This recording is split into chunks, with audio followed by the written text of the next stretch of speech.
नमस्कार मित्रांनो, आज मी तुमच्याकरता घेऊन आली आहे ज्वारीच्या भाकरी आणि आलू वांग्याची भाजी। हा बेत खूप अप्रतिम लागतो। चला तर मग आता आपण रेसिपीला सुरुवात करूया। बघा, मी तुम्हाला आता भाजी बनवून दाखवते। त्याच्यामध्ये मी कुठलेही मसाले न वापरता फक्त 1 चम्मच मी तो मॅजिक मसाला टाकणार आहे। याच्यामध्ये थोडं जिरं, कांदा, याच्यामध्ये मी 1 चमचा हिरव्या मिरचीची पेस्ट घालणार आहे, कारण मी याच्यात लाल तिखट नाही घालणार आहे। त्यामुळे मी हिरव्या मिरचीच्या पेस्टची भाजी बनवणार आहे। थोडीशी हळद, अर्धा चमचा। आता याच्यामध्ये मी टमाटर घालून घेणार आहे आणि हे 1 ते 1.5 चमचा मीठ आहे।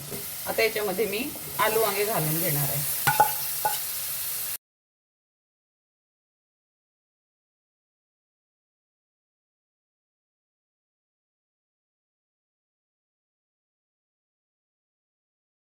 आता आपण याच्यामध्ये 1 चमचाभर हा मॅजिक मसाला घालणार आहोत। हे बघा, बस या 1 चमचाभर मसाल्याने ही भाजी इतकी अप्रतिम चविष्ट होणार आहे। खूप छान। आपण कुठलेही मसाले वापरलेले नाही आहे याच्यामध्ये।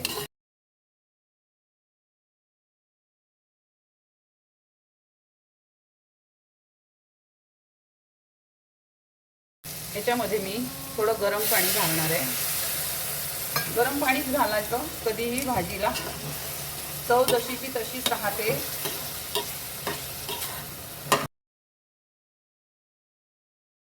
आपली भाजी झाली की नाही बघा, किती छान असा सुरेख कलर आलेला आहे आपल्या भाजीला आणि भाजी पण शिजलेली आहे। हे बघा, छान आलू असे तुटतायत, म्हणजे आपली भाजी झालेली आहे। छान असा कलर पण आलेला आहे भाजीला त्या मसाल्यामुळे आणि खूप सुंदर असा सुगंधही येतो आहे भाजीचा। कोथिंबीर घालून घेणार आहे। बघा, ही ज्वारीची भाकर आहे। मी गरम पाण्यामध्ये हे पीठ भिजवून घेतलेलं होतं आणि याला मी लाटून अशा करते आहे।